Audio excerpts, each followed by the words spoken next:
Hello, and welcome to the Asset Allocator podcast, which you can now watch and listen to. I'm Amina Zafar, funds reporter at AA. Joining me today is our very own contributing editor, David Thorpe. Hello, David. Hi there. Also in the studio is Nathan Sweeney, Chief Investment Officer of Multi-Asset at Marlborough. Hello, Nathan. Hi. So nice of you to join us today. In this week's episode, we're exploring the active versus passive debate, as well as the growing role of AI and the evolution of multi-asset portfolio management. So how should investors be positioned for this shifting landscape? Let's delve into it.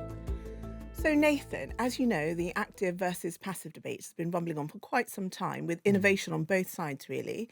But what do you make of the choices available to investors? So I think it's quite an interesting time to be in markets today.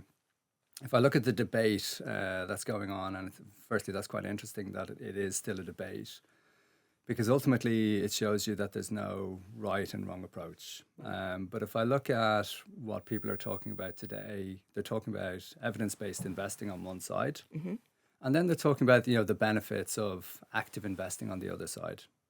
So I think it's really important to understand both perspectives because you can't specifically say that one is better than the other. So it's interesting if you look at evidence-based investing, what it's specifically saying is that if you look at data or historical data, it leads you to a view or a decision that markets are quite efficient. And ultimately, it's very difficult for active managers to outperform. But on the other side of that argument, you will have active investors saying that you're looking at a specific data set, which is historical, and therefore it doesn't really take into account what's happening today. So is it still relevant? And a lot of the big, I suppose, asset managers today, they really, I suppose, have positioned themselves towards passive investing. And the way that they're positioning product today is saying actually passive is good in efficient markets, but where you can really add value on the active side is where there's inefficiencies. So if you look at markets today, specifically the US would be a great example where the market is really efficient and passive has done phenomenally well. But then you've got other asset classes like global smaller companies, which are less efficient, and therefore it makes a lot of sense to actually use active management. So for us, when we think about it, we offer all three because I think, it is important to offer choice to clients. But what we've specifically done is we've evolved the way that people think about this evidence-based approach because it doesn't really make sense to maneuver your portfolio or position your portfolio at a specific point in time and leave it there. So a specific allocation to a specific asset class because things change. Of course. You mentioned you offer all three. Some markets are more efficient than others, so that suits certain asset classes. But does it also vary by client? Would a certain client type, as in risk appetite, be more suited to a passive than an active, or the inverse of that? Yeah, so I think when you think about risk, it's basically how you manage your portfolios. It's the one thing you can control. And when a client, speaks with a financial advisor, they're assessing their ability to take risk and their appetite to take risk and marrying the two to basically come up with a view on the level of risk they should take. You can apply that approach to both passive and active.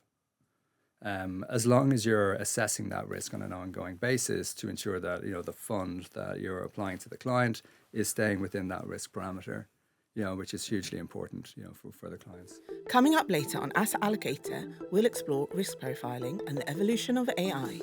Join us after this quick message. Opportunity is everywhere. Access is everything. Access is expertise, guiding you with local insight. Access is discipline within a diversified approach, from traditional asset classes to ETFs and alternatives. Access is connection across a global footprint. Because when the world of opportunity is truly in reach, access is everything.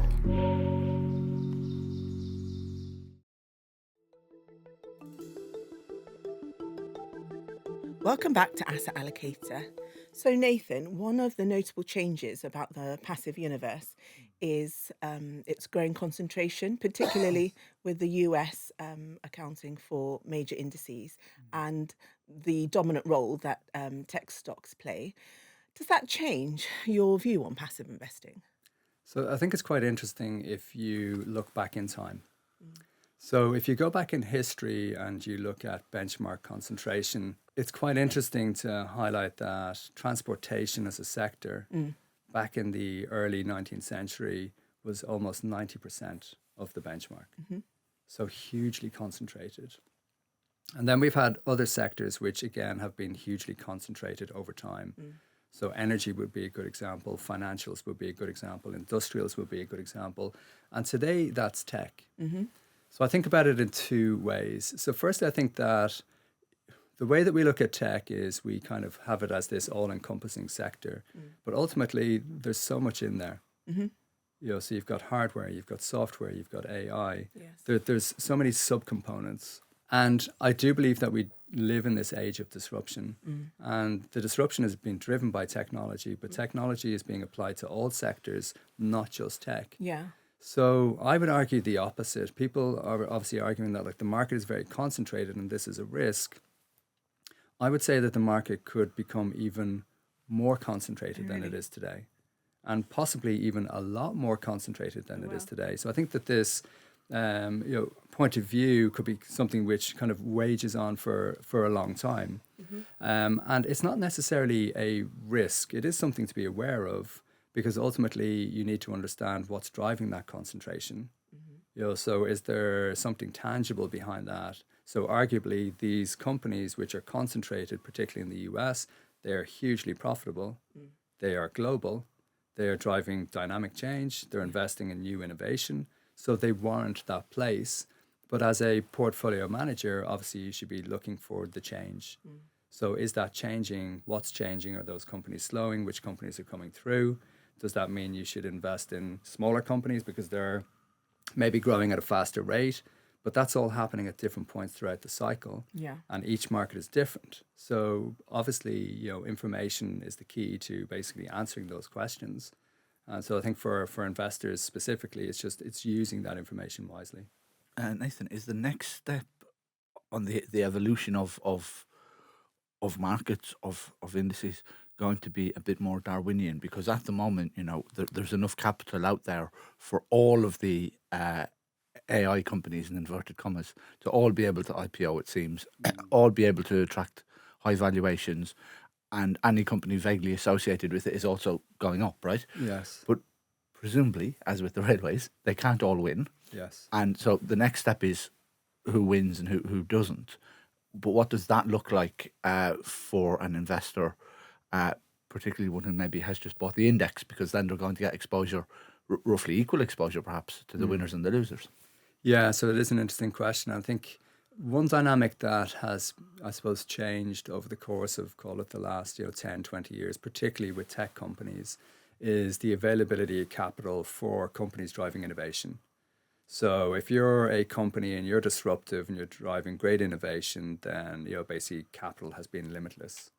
But the other dynamic is that a lot of that has been through privately held companies. So in a sense, that is a good thing for investors who are invested in listed companies, because if you look at company formation today, it's gone through the roof. So a lot of companies are trying to get into this space. They're starting new businesses, but you were right. Ultimately, a lot of these companies will fail. So in 10 years' time, a lot of the companies that are around today will not be in existence. So there will be a change in the makeup there, but I think there are some clear winners already starting to establish themselves. So it looks like Anthropic, it looks like OpenAI, it looks like Google, and this is in the AI race. And a lot of companies who are being supported today probably won't be around in 5 to 10 years' time. But fortunately, a lot of those companies are not listed. Yeah. So Nathan, you've been in the industry for a while now. How has running a multi-asset portfolio changed over the past decade or so? Yeah, I think it's quite interesting. If you roll back 10, 15, 20 years, one of the biggest advantages you had was information. So access to information that possibly everybody else didn't have. And I think that's the key thing that has changed today. It's access to information. So we almost live in this world now where we have to decipher between the signal and the noise. There's so much information out there. For investors as well, do you mean? For investors, Yeah. for end investors and clients. And I think that can lead to, I almost see this as a kind of a bad thing for end clients, because we have so much information, it can almost lead to a reaction to markets and an overreaction to markets. So we spend a lot of our time basically explaining what's happening and why it's happening, because you will often get, I suppose, concerns about specific things which aren't necessarily true. I'll give you an example. So as an example, we talked about concentration, and people will talk about the US, and they will label the Mag 7, they've now become labeled AI companies, basically saying you've got 40% of your portfolio in AI. That's not entirely true. So these companies are investing in AI. It's a new innovation. It's likely to be a new revenue stream. But we've got companies who are making cars, companies who are making software, companies who are selling stuff, Amazon. So all these companies are doing very different things and generating revenue from very different revenue streams. But you often get this mislabeling, and then often you get this reaction. So we spend, as I mentioned, a lot of time basically deciphering between the signal and the noise, explaining exactly what's happening and why it's happening, because we do live in this, I would call it this fast twitch social media world. And what it means is that markets are moving quicker, but it also means that bull markets are lasting longer. So you're getting this kind of more flat cycle. So for us, we spend a lot of times explaining to clients what's happening so that they can reap the benefits of investing, managing that risk. I've got my risk profile. I understand that risk is the price I have to pay to partake in markets, but I also understand that if you decided to cash out or sell out, the risk that also brings, because you can talk about an asset class which is riskless, like cash, but ultimately even cash bears a risk, and that risk is inflation. And today, inflation is all around, and that's the risk that a lot of people forego. So I often find the interesting thing is that whenever you get some sort of event or reaction in markets, you get this big wave of money goes into money market funds. And the interesting thing is, if you look at that graph of money going into money market funds, even after the event has subsided, you don't see a fall. So that tells you that a lot of people who decide, actually, I'm going to cash out and put my money into a money market fund, they then fail to make the second part of that decision, which is, when do I buy back in? And they don't, because what they're doing then is they're waiting for the market fall. And because we live in this world where you get longer bull markets and a flatter cycle, it's very difficult for those opportunities to present themselves. And when they do happen, they happen quickly, and you're likely to miss them. So I think education around what's happening and how markets work for end clients is more important today in this misinformation sphere that we live in, ultimately. When it comes to portfolio construction, as you say, there's more information out there available to more people than was the case in the past. And that's one of the arguments that many would use for a passive or an index fund, right? Is that it's harder for an active manager to add value over the index, because the tools that they're working with, which is information, are more widely dispersed now than they were in the past. But so how does an active manager do it? I mean, is it being smarter at interpreting the information, or is it something else? Yes, and I think that's a very good question. So I think in this world, you need to be more measured. So as an active manager, so it's really understanding the drivers and mechanics of markets and using that information to your advantage. Because ultimately, if everybody's following the same information, you tend to get this herding mentality. And if you look at what's happening in markets today, retail participation is huge.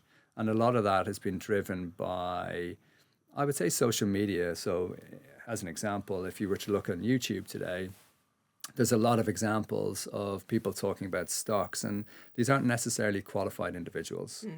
So they don't necessarily have a background in finance or haven't worked in finance and don't fully understand how to value a stock. They're using surface level information, but they're just benefiting from clicks, which drives their revenue, which they're generating from having their show on basically YouTube and getting that.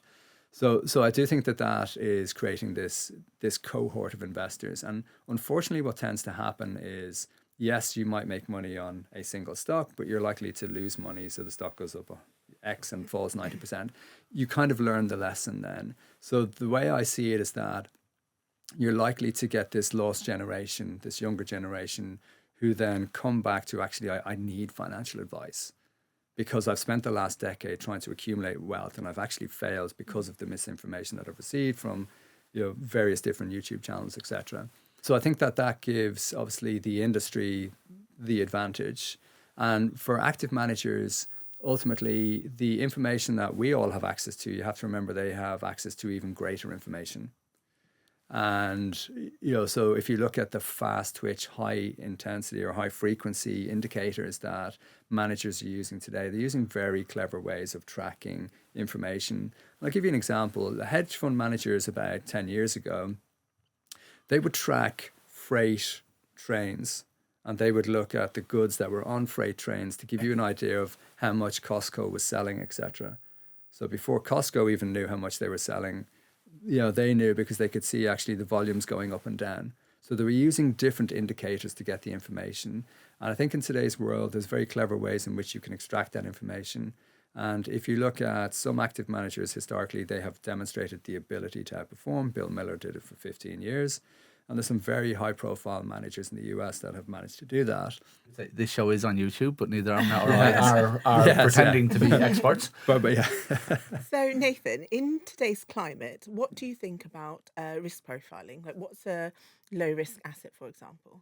Yes, and I think ultimately, if you were to look at a specific asset class, it's obviously going to have different risk at different points throughout the cycle. So you can't specifically say, look, cash is a riskless asset. So I kind of highlighted that, holding cash, the risk you have there is inflation. And at some point throughout the cycle, that's less of a risk. 10 years ago, we didn't really have inflation. We had low interest rates. We had nice growth coming through. Inflation wasn't a concern. Today, it's a real concern. Today, it is eroding your purchasing power, and we can all see that. And ultimately, there's an advantage then to investing in assets because obviously in an inflationary environment, assets are going up. And people talk about this K-shaped recovery. And so for those who have assets, you're protecting yourself against inflation and you're benefiting from assets going up over time. And for those who don't, that's a real issue. So, so that's something which is quite concerning at a societal level. But it just really enforces that you need to really look at asset classes on an individual basis. And this comes back to that whole EBI approach, so evidence-based investing, having a static portfolio. If you have a static portfolio and you don't make changes, and you have a specific allocation to duration, and you're not dynamically managing your portfolio and moving with the times, then obviously that's something which can hurt portfolios.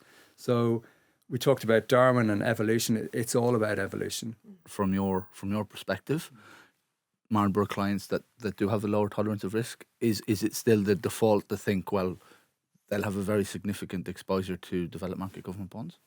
Yes, and I think if you look at history, a lot of people, what they will have done is they will have looked at a global ag benchmark and used that as a reference point for investors. And when you look at that benchmark and you break it down, it's got a high exposure to government bonds. It's about 70%, 30% corporate.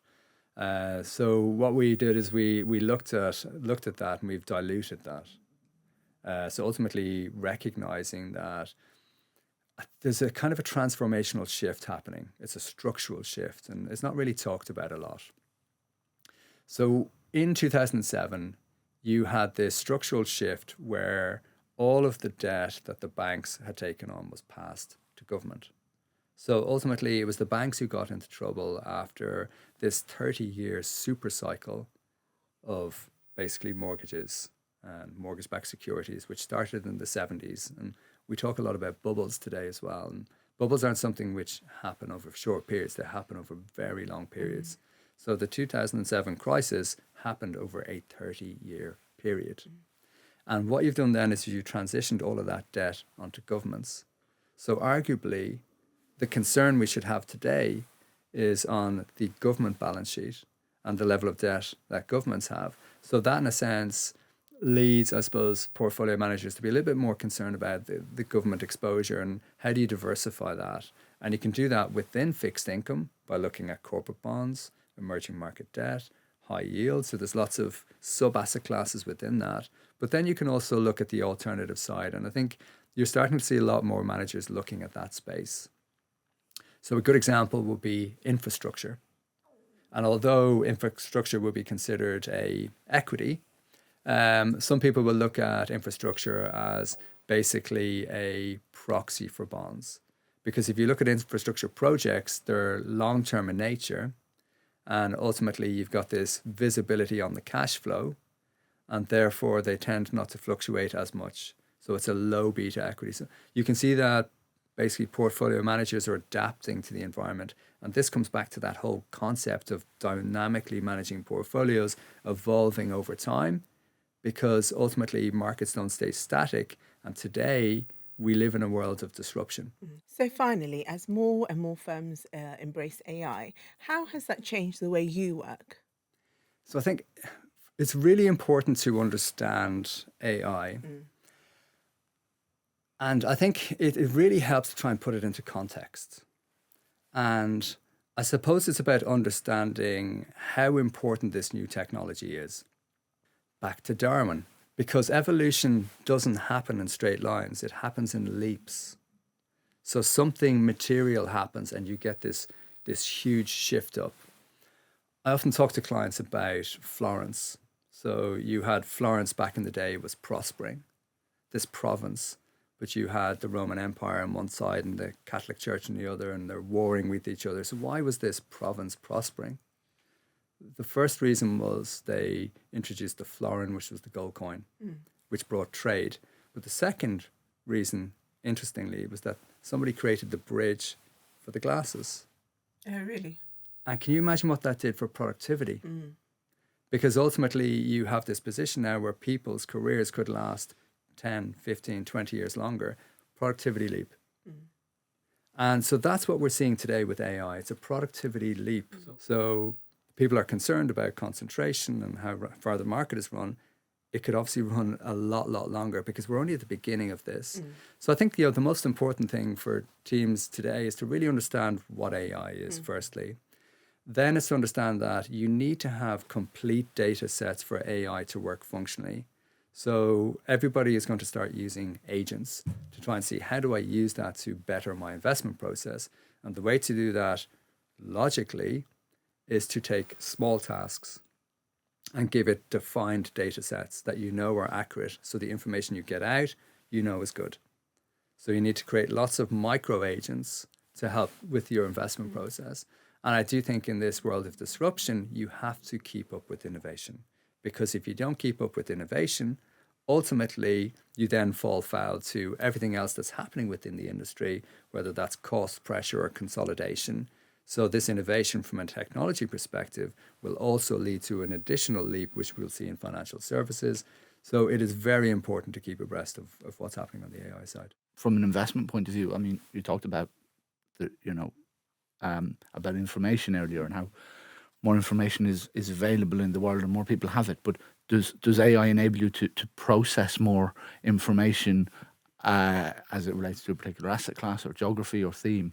And is that making your life easier? Is it making your investment decisions better, or allowing you to spend, for example, or get the same quality of investment decision, but in less time, which allows you to do other tasks? Yeah, and exactly, 100%. So it does two things really. So firstly, it helps with workflow. So you can organize workflows within your business, make them more efficient. And then secondly, it allows you to get information in a much more efficient way. And therefore, it means that you can spend more time on the high value stuff. Often people ask me, what do I do for a living? I joke, I say I work in administration. So there's a lot of administration in a lot of what everybody's doing today. And I think the vision from the AI architects is that actually it takes away a lot of that admin. So you're almost automating the factory floor. So if you look at what happened historically, Henry Ford, his vision was to automate the factory floor. And the AI vision is to automate a lot of the day-to-day tasks that we carry out within the world of using a computer. So that's where you get to. So if you are creative, it adds value. If you are curious, it adds value. If you are trying to make decisions, it adds value. very interesting study was done on a group of school kids, giving them AI, write an essay. And they monitored the brain activity. And ultimately, you saw that the brain activity for the majority of the students went down. So the same activity level of watching TV. Oh, really? And, yes. Apart from using AI? Yes. And if you've ever seen kids watching TV, you know what that experience is like. There's not much happening. But there was a smaller cohort and they were curious. And you could see that brain activity went up. So there's kind of 3 different approaches to using AI. There's the automator, the copy and paste. I take the information and I just paste the information. You have the validator. So this is the individual who will actually look at the information and want to know, is that right? And then you will have the cyborg, the person who is working alongside the AI and is using the AI to further everything they're doing, questioning it, working with it, coding alongside it. And this is another evolution that I see happening within the multi-asset space is, the traditional analyst is kind of morphing into a data analyst. So if I look at a lot of the analysts within our team today, they all have backgrounds in coding. They understand Python. So this is a very different analyst to the analyst of my day. But ultimately, so they'll be working a lot closer alongside this technology. And that's the way to maximize the technology. So I do see that as another shift within the industry. Well, thank you so much for all your time, but I think sadly that's all we do have time for. Thank you for coming in, Nathan and David. And thank you to our audience for tuning in. Join us next week in either video or audio format. You can also log onto our website, ftadvisor.com/asset-allocator. Until the next time, goodbye.